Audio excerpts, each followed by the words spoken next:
NEP 2020 निपुण और ECC ई policy का परिचय। उद्देश्य: नई शिक्षा नीति के अनुसार नई पाठ्यचर्या संरचना को समझना, नई राष्ट्रीय शिक्षा नीति के अनुसार ECC ई के लिए क्या प्रावधान है उसको समझना, निपुण के तहत बच्चे की तैयारी के लिए विकासात्मक लक्ष्यों को समझना, FLN के मुख्य घटकों से जो अपेक्षित है वह समझना। नमस्कार, पिछले सत्र में हमने पूर्व प्राथमिक शिक्षा की परिभाषा, इसके उद्देश्यों, इसकी समस्याओं और इसके समाधान के बारे में समझा और जाना कि प्री प्राइमरी शिक्षा के लिए फंड किस तरह से वितरित होता है, अलग अलग राज्यों में किस प्रकार की औपचारिक शिक्षा प्री प्राइमरी के बच्चों को दी जा रही है और इसका उद्देश्य क्या है, किस प्रकार की चुनौतियां हैं, यह भी जाना था। आज हम शिक्षा से जुड़ी विभिन्न नीतियों के बारे में जानेंगे। ऐसा तो आप जानते ही होंगे कि पहली राष्ट्रीय शिक्षा नीति को 1968 में बनाया गया था। दूसरी राष्ट्रीय शिक्षा नीति 1986 में बनी। 1992 में इसे संशोधित किया गया था। फिर 2020 में नई नेशनल एजुकेशन पॉलिसी लागू की गई थी। न्यू एजुकेशन पॉलिसी यानी NEP एक नई 5+3+3+4 प्रणाली के साथ +2 स्कूल शिक्षा संरचना को संशोधित करने की बात करता है। इस नई व्यापक शैक्षणिक संरचना के तहत प्री स्कूल में 3 साल का समय है। 3 साल की उम्र से early childhood care and education का एक मजबूत आधार भी शामिल है, जिसका उद्देश्य बेहतर समग्र शिक्षा, विकास और कल्याण को बढ़ावा देना है।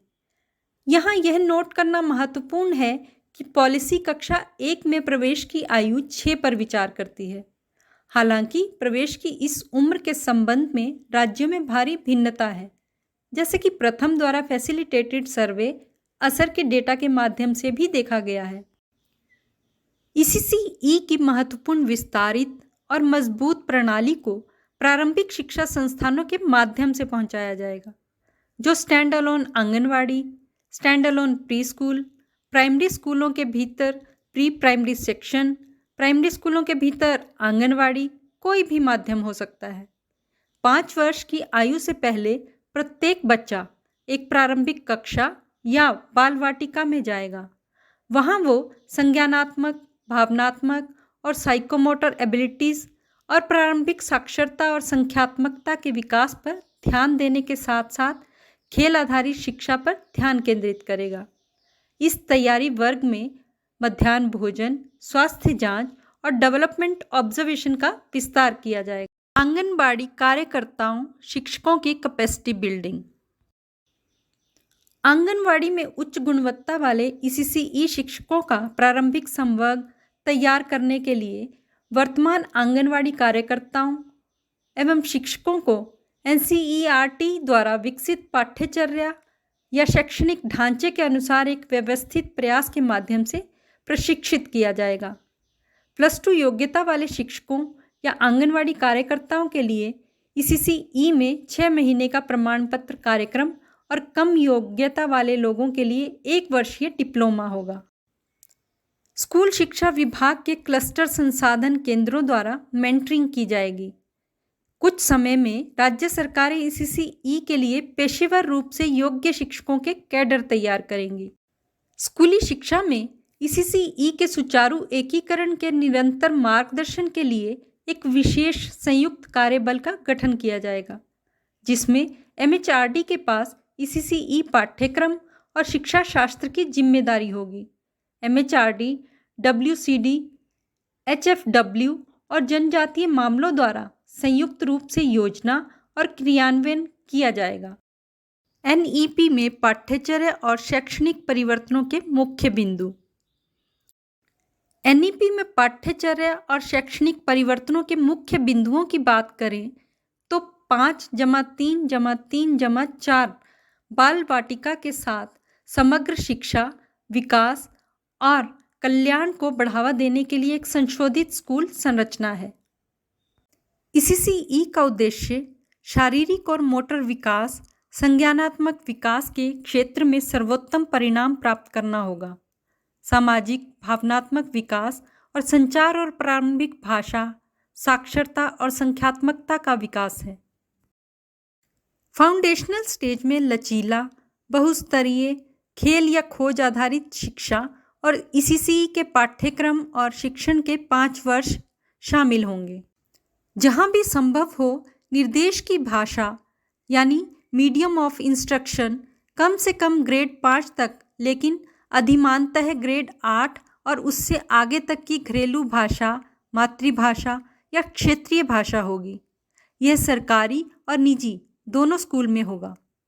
कई भाषाओं के लिए एक्सपोजर, बहुभाषीय वातावरण।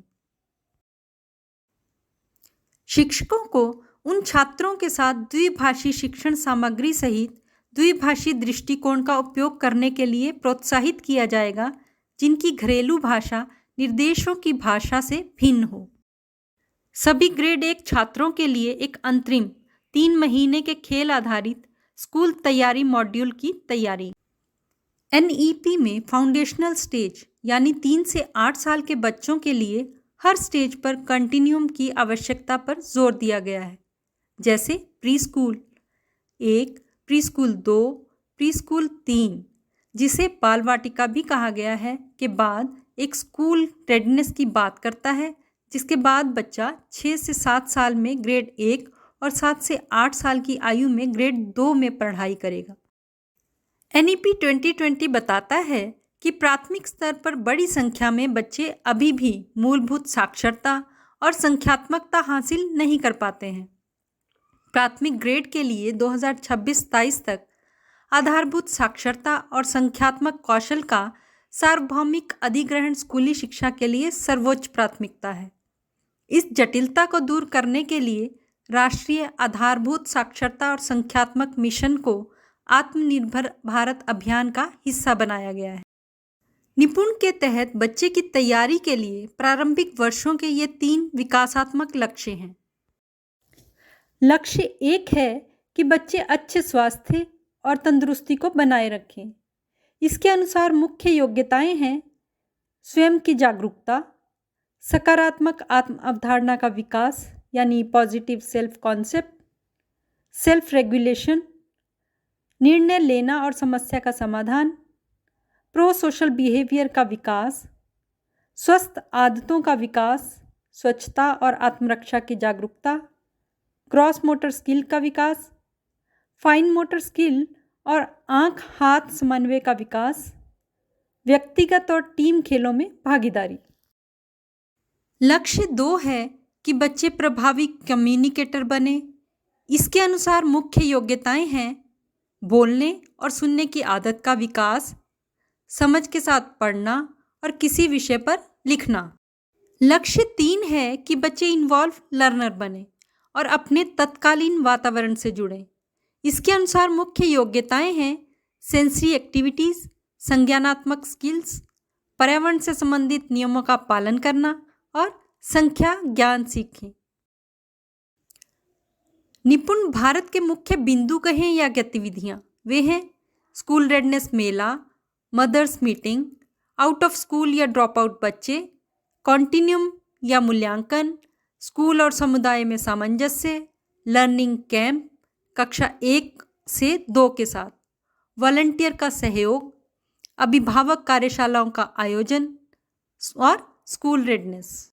FLN भारत सरकार की नई शिक्षा नीति का एक हिस्सा है।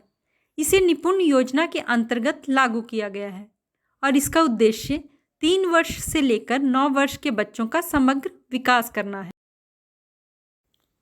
FLN के 3 मुख्य लक्ष्य घटक हैं: बच्चे, अध्यापक, समुदाय एवं प्रशासन। FLN के लक्ष्य घटक जो कि बच्चों को लेकर हैं, वह है कि तैयारी गतिविधियों के माध्यम से बच्चों को गर्मजोशी से स्वागत करने वाला माहौल देना, बच्चों को संख्या, माप, आकार और अन्य संख्यात्मक कौशल समझने में मदद करना,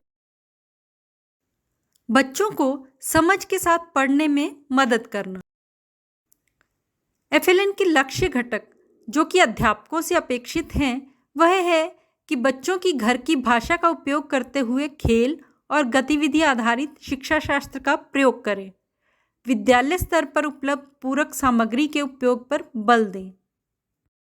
प्री स्कूल और ग्रेड 1 के बीच लर्निंग कॉन्टिन्यूम स्थापित करें। बच्चों को जोड़ने के लिए अच्छी क्वालिटी वाला टीचिंग लर्निंग मटेरियल दें।